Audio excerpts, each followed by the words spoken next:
इंसानी दिमाग खुराफात से भरा होता है, अजीब अजीब चीजें सोचता रहता है। तो जैसे मैंने आपको बताया ही है कि इस वीडियो में कि कैसे वंडर वुमन का आइलैंड थेमस्कारा अपनी पॉपुलेशन मेंटेन रखता है, और ये भी बताया है कि यहाँ के लोग अपनी सभ्यता बचाए रखने के लिए अपने जैसे को रिप्रोड्यूस कैसे करते हैं। और भाई जैसा ये रास्ता अपनाते हैं काफी कहानी डार्क हो जाती है। तो एक दिन मैं ऐसे ही कैजुअली वंडर वुमन देख रहा था तो मैंने ध्यान दिया कि यहाँ कोई उम्र दराज महिला क्यों नहीं है। मतलब कि सारी अमेज़न्स जवान कैसे रहती हैं, यहाँ तक कि अपने मार्वल का ओडिन साहब तक भी बुढ़ा हो जाता है, वो भी तो एसगार्डियन है। लेकिन थेमस्कारा में ऐसा कौन सा पानी बहता है कि वहाँ जवानी खत्म ही नहीं होती। और आगे जाने से पहले हेलो एवरीवन, मैं हूँ पीजे और आप देख रहे हैं पीजे एक्सप्लेन। तो इन्हीं सब सवालों के जवाब हम जानने की कोशिश करेंगे कि क्या अमेज़न्स इमॉर्टल है, अब अगर नहीं है तो उनकी लाइफ स्पैन क्या है, और अगर इमॉर्टल भी हैं तो उनका ऐसे होने का रीजन क्या है। अब देखो, हमें किसी कहानी का एंड जानने के लिए सबसे पहले उसकी बिगिनिंग जाननी होती है। तो अपनी DCEU की कहानी से शुरू करते हैं क्योंकि भाई सिंपल है और अंडरस्टैंडेबल भी है। तो जब एरिस गॉड ऑफ वॉर ने मर्दों के दिलों में जहर भर दिया था, जिससे जेलसी और शक पनपने के कारण सारी इंसानियत प्रदूषित हो चुकी थी, सब एक दूसरे के खिलाफ हो गए थे, तब जाके गॉड्स ने उन्हें क्रिएट किया जिन्हें हम आज अमेज़न्स के नाम से जानते हैं। अब अमेज़न्स को क्रिएट सिर्फ इसी पर्पस के लिए किया गया था कि वो मर्दों के दिलों में प्यार और शांति की भावना जगा सके, और थोड़े समय तक शांति और पीस बनी भी रहती है, मगर हमेशा के लिए नहीं। फिर से वही सब बवाल चालू। तो फिर क्वीन ऑफ अमेज़न्स जो थी उस समय और आज भी, हिपोल्टा, उन्होंने विद्रोह चालू कर दिया और उन सब महिलाओं को बचा लिया जो पुरुषों द्वारा गुलामी का शिकार बनाई गई थी। तो फिर ऊपर गॉड्स और एरीज में जंग छिड़ गई, और ये जंग तब तक चली जब सिर्फ ज़्यूस और एरीज ही मैदान में अकेले बचे थे। मगर ज़्यूस ने अपनी सारी ताकत लगा के एरीज को पीछे हटने पे मजबूर कर दिया, मगर वो जानता था कि वो एक न एक दिन वापस तो जरूर आएगा। तो ज़्यूस ने अमेज़न्स को एज अ वेपन की तरह छोड़ दिया कि ये इतनी शक्तिशाली तो है ही कि एक गॉड को तो मार ही सके। मगर तब तक के लिए ज़्यूस ने अपनी आखिरी सांसों से एक आइलैंड बनाया और उस आइलैंड को आउटसाइड वर्ल्ड से छुपा के रखा, जहां एरीज तक उन्हें ना ढूंढ पाए। और तब से लेकर DCEU की थेमस्कारा की कहानी यही है।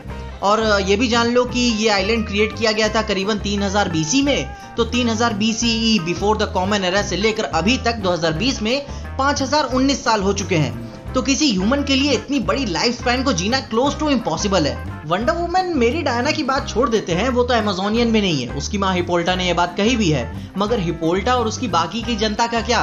इतने लंबे समय से पूरी सिविलाइजेशन का सस्टेनेबल रहना अपने आप में ही कमाल है। अब देखो, जितना अलग अलग DC की यूनिवर्सेस की कहानियां जानोगे उतनी ही अलग अलग थेमस्कारा और उनके लोगों की ओरिजिन स्टोरी मिलेगी। यहाँ तक कि ये जो रिप्रोडक्शन वाली वीडियो मैंने जो कहानी थेमस्कारा की बताई है, उसकी ओरिजिन स्टोरी किसी और ही कहानी से कनेक्ट होती है, जहाँ उस यूनिवर्स में ज़्यूस ने नहीं, एफ्रोडाइट ने वो आइलैंड क्रिएट किया था, वगैरह वगैरह। सम सॉर्ट ऑफ ओरिजिन भी एक दूसरे से मैच करती है, क्योंकि हर एक बार हर एक कहानी में मर्द की वजह से ही अमेज़न्स ने मैनकाइंड को छोड़ दिया। कहानी दिखाने का तरीका भले ही अलग अलग हो, मगर बेसिक कॉन्सेप्ट यही है। तो अब देखो, मैं तो ये बात मान ही नहीं सकता कि ये इमॉर्टल है, क्योंकि इनकी जानें जाती हैं, मगर इनकी इमॉर्टलिटी इस वे में कह सकते हैं कि इनके पास एंटी एजिंग ब्लेसिंग है, जो इन्हें एफ्रोडाइट या एथीना से मिली है, मगर कुछ शर्तों के साथ, क्योंकि आइलैंड इन्हें प्रोटेक्ट करने के लिए ही बनाया गया है। यहाँ कोई वकांडा वाली शील्ड नहीं लगी है कि बाहर से कोई अंदर नहीं आ सकता, बाहर से कोई भी अंदर घुस सकता है। अब ये तुम सोच रहे होगे कि ये कैसा प्रोटेक्ट करना हुआ, जब साला आइलैंड नहीं धर्मशाला बना के रख दिए हो, कोई भी घुस जाता अंदर। तो अब बात समझो, प्रोटेक्ट इस वे में किया गया है कि जब तक ये थेमस्कारा में रहेंगी तब तक इनकी इमॉर्टलिटी बनी रहेगी। अब ये नहीं कि थेमस्कारा में मर नहीं सकती, हमने ये भी देखा है कि ये 2 इंच की गोली से भी मर सकती हैं। मैं कहता हूँ कि जब तक कोई लफड़ा नहीं होता, इनके आइलैंड में रहने वाली सभी महिलाओं के पास इटर्नल यूथ रहेगी, यानी इटर्निटी तक यंग रहने की ब्लेसिंग है इनके पास। इसीलिए आपने यह बात गौर की होगी कि डायना को छोड़ के आइलैंड पे एक भी बच्चा क्यों नहीं है, क्योंकि उन्हें जरूरत ही नहीं है, सेल्फ सेटिस्फाइड है। अब जहां रही बात, जब जंग में अमेज़न्स मारी जाती हैं, तो फिर से बाकी अमेज़न्स कहां से आती हैं? तो आप मेरी ये वाली वीडियो देख लेना, इसमें पता चली जाएगा कि इनके रिप्रोडक्शन का प्रोसेस क्या है, बाकी सब कहां से आते हैं। खैर, अब चलो ये बात तो मान लिए कि आइलैंड में ही मिस्टिकल पावर्स है कि वो उनकी उम्र जवानी के आगे बढ़ने ही नहीं देता। मगर वंडर वुमन की सबसे शुरुआती कॉमिक्स की कहानियों में एक पैनल ऐसा है जहां थेमस्कारा को चार्ज होने के लिए अर्थ छोड़ना पड़ा। उसी कहानी में यह बात दर्शाई गई है कि आइलैंड का मैजिक खत्म होने के कारण अब उन्हें किसी और ही डायमेंशन में जाना होगा पूरे आइलैंड के साथ, और उस समय डायना नहीं जाती है, अपनी गॉड लाइक पावर्स को त्याग देती है प्यार के कारण। तो भाई, शुरुआती कॉमिक्स की कहानी से ये बात तो कंफर्म हो जाती है कि आइलैंड का मैजिक खत्म होता है, और उस मैजिक को चार्ज करने के लिए उन्हें करीबन 10,000 साल का समय चाहिए, और उस कॉमिक में इस सीन में यह बात भी कही गई है, मगर यह कभी नहीं कहा गया कि किस तरीके का मैजिक रिस्टोर करने के लिए गए हैं। इटर्नल यूथ का मैजिक खत्म हुआ है या फिर उनके एनवायरनमेंट का मैजिक खत्म हुआ है, उनका मैजिक खत्म हुआ है या फिर सारा का सारा ही मैजिक खत्म हो गया है। तो गुरु, आपको समझ में आ ही चुका होगा कि इनकी चमकती जवानी का राज क्या है। इनका खुद आइलैंड ही इन्हें बचाता है।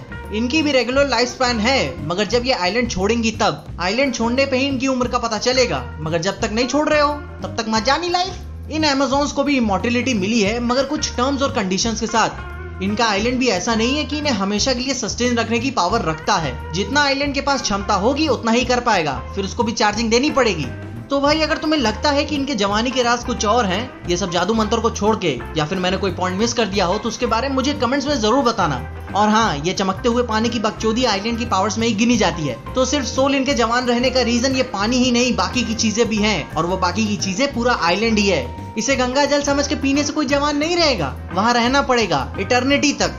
मगर फिर भी इन सब के अलावा अगर आपको लगता है कि रीजन कुछ और है तो बता देना यार, क्या करोगे जानकारी दबा के। तुम्हारे पास इटर्नल यूथ नहीं है, एक ही जिंदगी मिली है, उसकी इज्जत करो। और इन सब बातों के अलावा अगर तुम्हें इस वीडियो में ऊपर से नीचे, आगे से पीछे अगर कुछ भी देख के अच्छा लगा, खुशी हुई या मजा आया तो लाइक मार दो इस वीडियो को। इस चैनल पर नए आगे हो, सब्सक्राइब तो मार ही देना इस चैनल को। और अगर ज्यादा ही अच्छी लग गई तो अपने दोस्तों शेयर कर देना। मेरे इंस्टाग्राम और ट्विटर हैंडल्स आपको नीचे ही डिस्क्रिप्शन में मिल जाएंगे।